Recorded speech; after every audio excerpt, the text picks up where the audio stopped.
Hi guys, welcome to our weekly shop vlog. This is what we're going to be talking about. In between segments, you get to watch Mustache Mike make something and try to guess what it is before the end. Fun, right?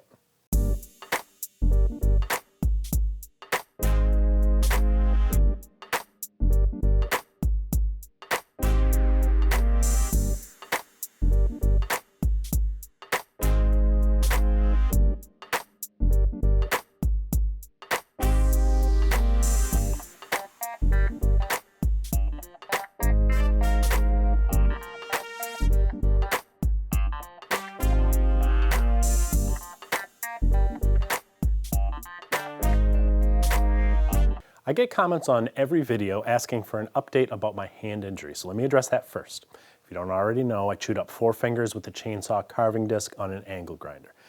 It was ugly and painful, and it required surgery to repair the tendon in my left ring finger. That was almost exactly 6 months ago. The thumb will always look like healed hamburger, but it functions normally now. The missing chunk from my index fingertip is still very sensitive where the nerves were damaged, and the nail looks weird, but it's back to picking as usual.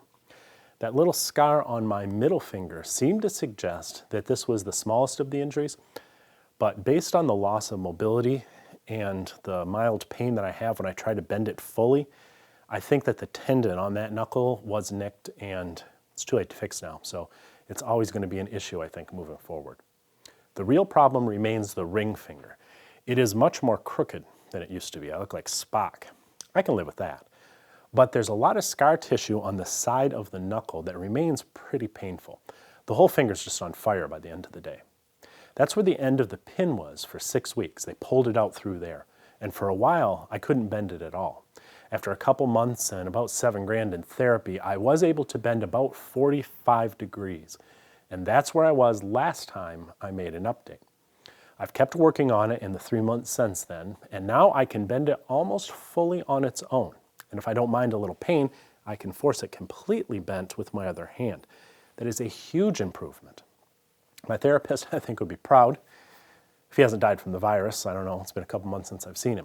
The bottom line is, I can use my hand for pretty much everything I used to use it for. Eating, woodworking, drinking cold ones, eating, the important stuff in life. But I have lost a lot of dexterity and I have very little gripping strength with the hand. This shot in a recent video was tough because I couldn't grip that sawhorse very well with my left hand. I'm not sure if I'm ever going to get full strength and mobility back, but I'm exercising it and I do expect that the pain is going to go away in time.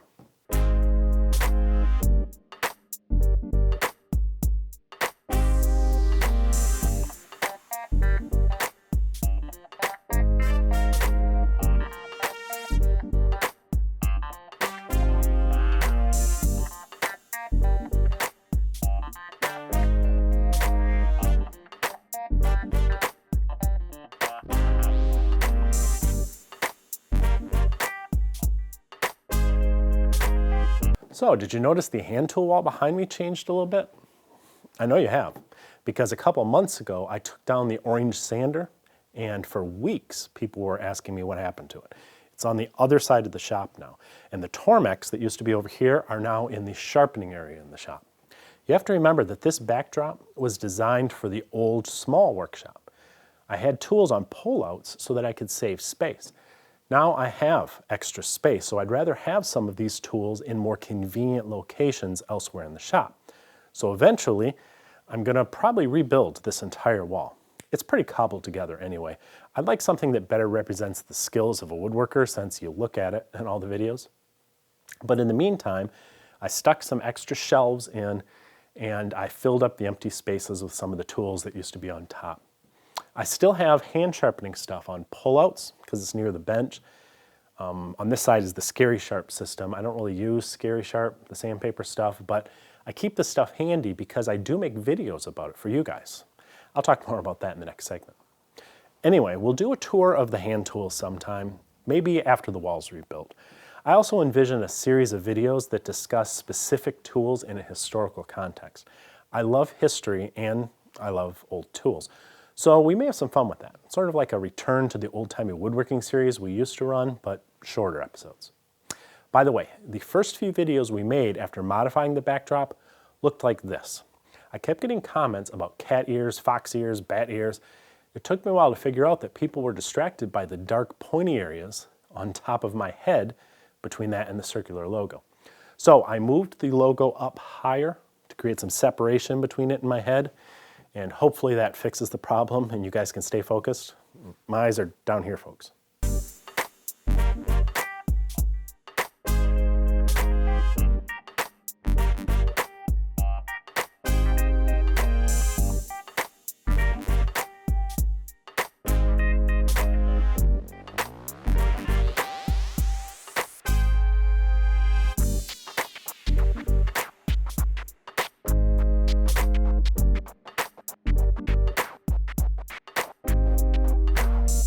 Now that we've wrapped up our 5-part hand sharpening series, you've probably seen all the sharpening videos you want to see for a while.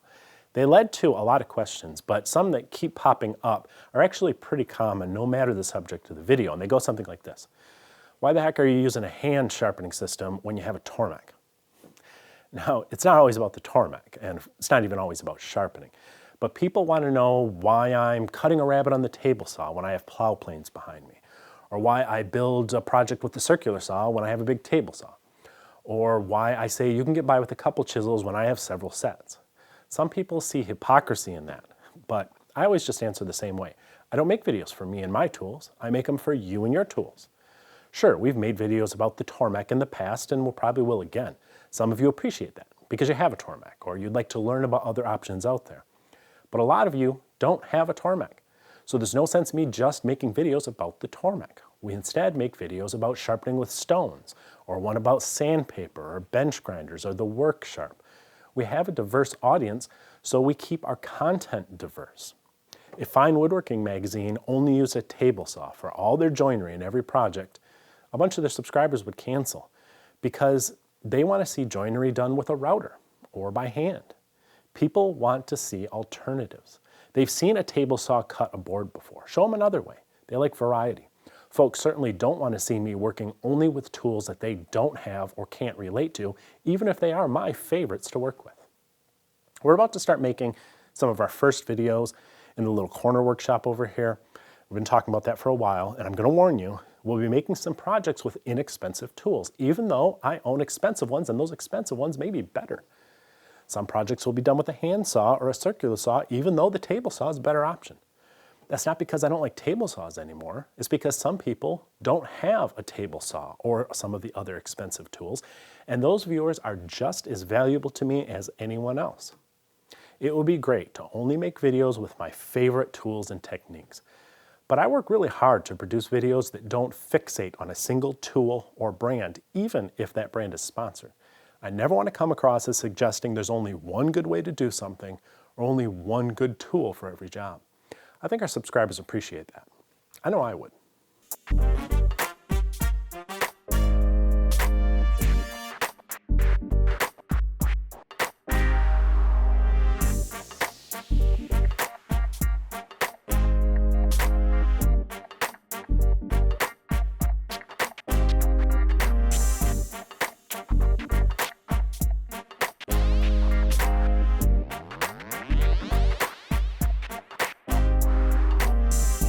I know I said we'll do a tour of the backdrop later, but already folks have been asking me about the books, so I think we'll talk about that now. If you remember, we used to produce a book review video. It was a standalone video, and I've been thinking of adding a book review to each episode of Cool Tools in the future because I love books, and I know a lot of you do too. So today I'll just give you a quick tour of our woodworking library out here and in the office. This does not represent every good woodworking book out there, just the ones I have in here at the moment, and the collection's always growing. I'll put links in the description below this video to some of the favorites that I have right now, so if you see something you might want, you can check out the links before you do a lot of hunting. First, the books on this backdrop are not necessarily here because they're somehow special, although some of them are special. They really, though, just got moved from the office and back out here to fill in the space when I changed the backdrop. But I do have some favorites out here. Many of them are Lost Art Press books. I buy pretty much anything that they publish. There's more of them in the back. I think that Lost Art Press is doing important work, not just preserving some of the traditional techniques that no other publisher wants to touch, but they make extremely high quality books in a world full of paperbacks that fall apart the first time you read them. Campaign Furniture may be one of my favorite Schwarz authored books. I definitely had a plan to make some of those projects. Moxon's Art of Joinery and the English translation of Roubaud are staples if you enjoy the history of the craft. In the back, I also have the big book full of all the plate engravings from the 18th century Roubaud. I love flipping through that thing. Moldings in Practice was a real eye-opener to me when it comes to making built-up moldings, either by hand or with router bits. It's a good example of why it pays to look at traditional woodworking books, even if you're a power tool guy. This is an interesting book. It's a guide to all the old furniture makers that used to exist in Cincinnati. There are a lot of beautiful designs in here that I use as inspiration for projects, but it's a tough book to get. You have to go through the publisher's website. I'll link to it below. Follansbee's Joiner's work is fascinating if you like early furniture. Without guys like him writing books like that, many of these old techniques would disappear. Woodworking in Estonia is another great book along those same lines. This is one of the real gems to come out of Lost Art Press. It's a reorganization of decades worth of the Woodworker magazine articles that were written between 1939 and 67. It's a lot of hand tool stuff, but even power tool woodworkers will learn a great deal from the woodworker. And the writing is just superb. Here we have some reprints of old 18th century classics from masters like Sheridan and Chippendale. These are great if you're into period furniture design or you just want to see what woodworking books were like a couple hundred years ago. Tay Frid's books are a must for any shop. They're out of print, but you can find used copies online because this was a very popular set. They printed a bunch of them. This is a tough one to get your hands on. With Hammer in Hand is a study of the historic Dominy family workshop, which is an extraordinarily well-preserved shop that dates back to the 1700s, and it remained within the family. In fact, it still exists with some of the original tools, many that were handmade by the craftsmen themselves. It's a fascinating book if you like old tools and the history behind them. But it's long out of print. I don't think they made a lot of copies to begin with, so there aren't a lot out there. I did see a few of them on Amazon, though, if you're willing to pay for it, so I'll link to them. Now let's check in on the stash, then we'll go to the office and see what's in the main library.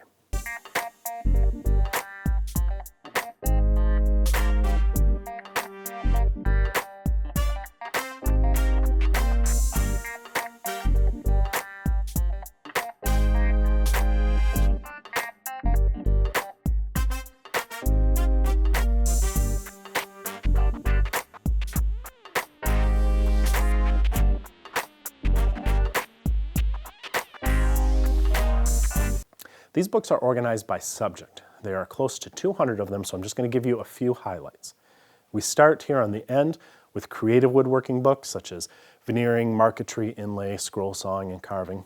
Scott Grove's Advanced Veneering changed the way I looked at the subject. His technique is very creative. Woodbending Made Simple is a must-have if you want to try that sort of thing out. It'll save you a lot of frustration.